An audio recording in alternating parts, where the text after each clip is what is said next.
j'ai toujours aimé avoir d'autres acteurs. Puis en plus, dans un sens, je vais vous avouer quelque chose, puisque toi, tu n'as pas encore lu. Moi, à 21 ans, j'étais très amoureux de Dominique Michel. Et c'est un peu pour... Et je me souviens que ça avait fini abruptement parce que j'avais été obligé de lui annoncer que j'étais marié. Alors, c'est bien évident que ça ne pouvait pas aller plus loin à cette époque-là. Mais dans un sens, de travailler avec Dominique, et d'ailleurs, c'est pour ça que j'ai toujours eu, même encore aujourd'hui, autant de tendresse et d'affection pour toi, puisque j'ai été amoureux de toi. C'est gentil. Mais je t'ai donné le livre que j'ai écrit. Oui, tu vas voir qu'il y a un passage. Je m'en vais en Floride, là, puis là, je vais le lire sur le bord de la plage en Floride, là, parce que je veux pas que personne ne me dérange. J'ai mes acteurs fétiches, dont Denis Drouin et Gilles Renaud, qui a fait, avec qui j'ai eu tellement de plaisir à travailler. Faudrait qu'il voit ça, il serait content, il serait content, c'est le fun.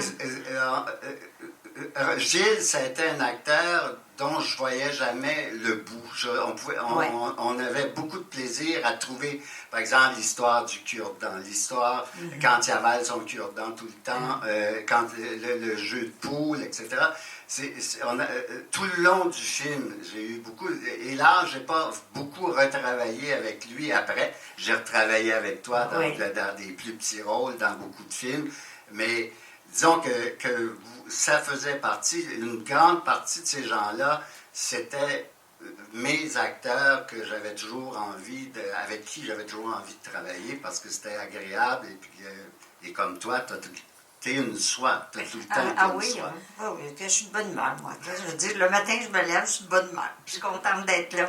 Mais vraiment, tous ces trucs-là, Claude, il faudrait que ces acteurs-là voient ça parce que c'était très authentique de l'époque et plein de choses. Puis, tu sais, je veux dire, là, je te disais, oui, c'est comme ça. C'était comme ça. C'était ce que l'on a vécu quand on était jeune.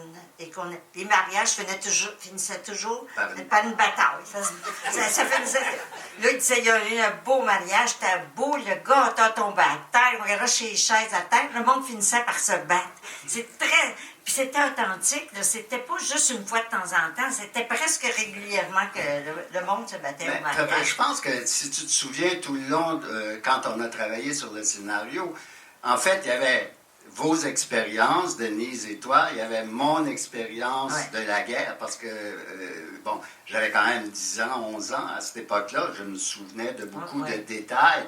Et la vérité de Je suis loin de toi mignonne, je pense que c'est cette espèce de collection de souvenirs personnels de l'époque, de cette époque-là. Comme la dame qui apprend la mort de son fils qui ne parle pas anglais, et puis qu'elle s'était fait traduire le télégramme et qu'elle s'aperçoit que son fils est décédé. Ça, c'était une de nos voisines.